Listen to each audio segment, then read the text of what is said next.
Welcome. Today, we're diving into the surprising architecture of one of the most challenging, but for some, one of the most rewarding relationship dynamics out there.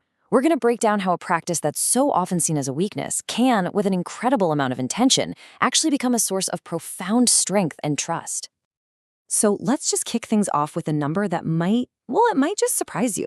According to some deep research from the Kinsey Institute, a pretty staggering 58% of men have fantasies about cuckolding. Yeah, this isn't some tiny fringe interest. It's a really common fantasy, just kind of bubbling right below the surface of our cultural norms. And honestly, that's exactly why understanding the psychology behind it is so important. And this right here, this lays out the central paradox we're unpacking today. On one hand, you've got the societal narrative, right? It frames this whole thing in terms of weakness, humiliation, betrayal. But then you look at the research, you talk to people who have been successfully doing this long term, and a completely different picture emerges.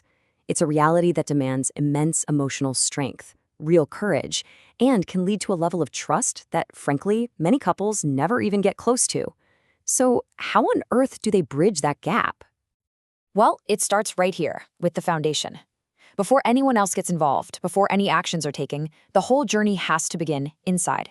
It's all about mastering your own internal emotional world. And this isn't about crushing your feelings or ignoring them. It's about learning to work with them in a totally new way. Clinical psychologist Dr. David Ley just hits the nail on the head. He makes it so clear that this dynamic is not a symptom of being inadequate or insecure.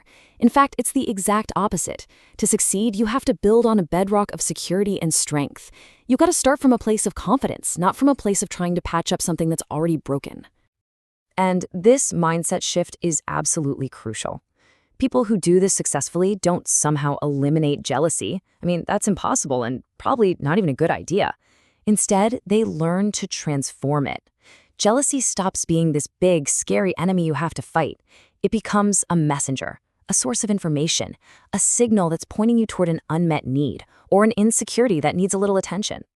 And the emotional superpower, the cornerstone of having a positive experience, is this concept, compersion.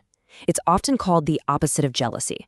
Now, I know for a lot of us, this can sound completely alien, but researchers and practitioners, they see it as a skill you can actually learn, like a mental muscle you can develop over time. It's the practice of finding real, genuine joy in your partner's pleasure. So how do you actually learn it? Well, psychologist Dr. Jolie Hamilton breaks it down into 6 steps. It all starts with just learning the word so you can actually spot the feeling when it happens. And this next part is key.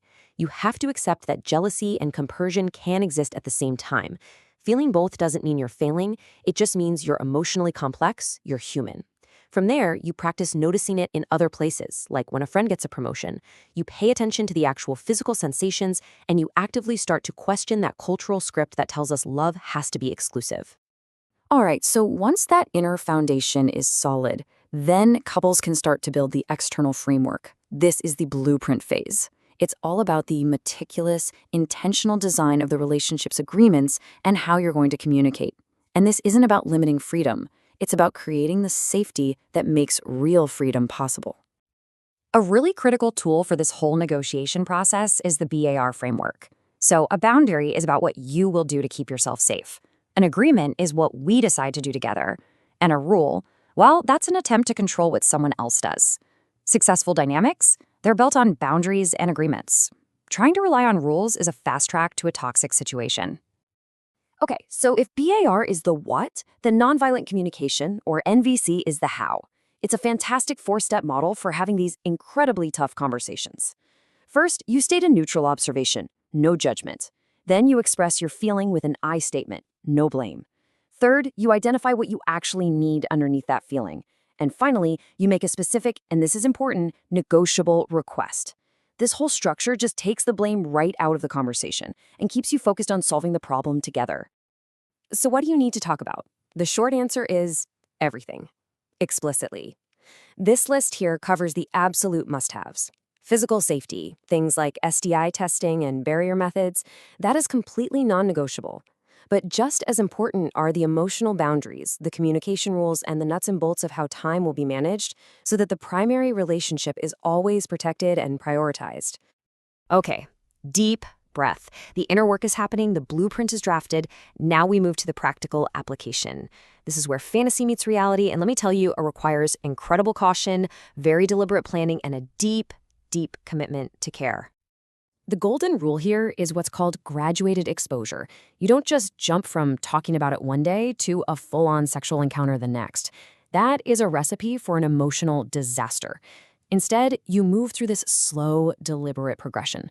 You start with just talking about fantasies, then maybe move to watching things together, maybe some online interaction. Each little step lets you test the waters, check in with your emotions, and adjust your boundaries in a pretty low-stakes environment before you even think about moving to the next level. And this next part is absolutely 100% non-negotiable: vetting any third party. This person is not a prop in your fantasy. They are a human being who deserves respect. This list shows some of the key questions you have to ask to make sure everyone is safe, everyone's informed, and everyone's on the same page. Their understanding of consent and boundaries is every bit as important as yours. And a critical safety rule that just can't be said enough.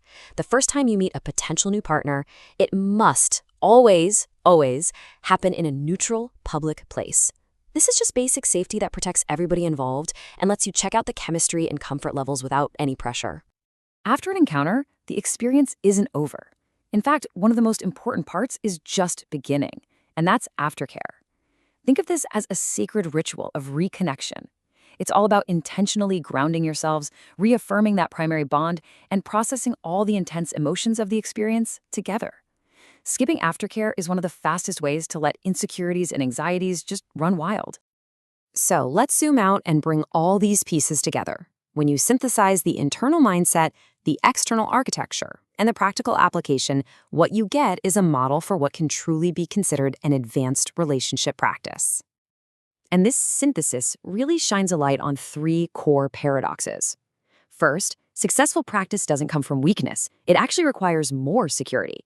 Second, it doesn't chip away at intimacy. The radical honesty it demands often increases it. And third, jealousy isn't a relationship killer. It becomes a diagnostic tool, a source of really valuable information for growth. Now check this out, because the data here might really surprise you.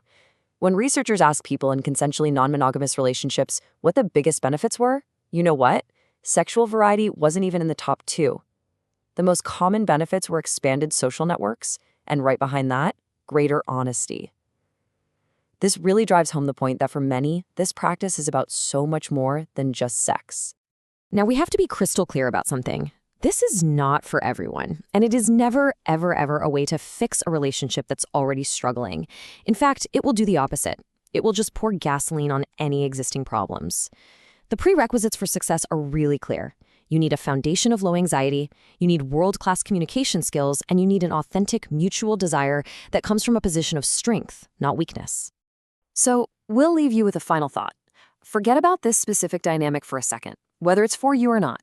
What can we learn from it? What could any relationship, what could your relationship achieve if it were approached with this level of radical honesty and intentional design? Now that's something worth exploring. Thanks for joining us.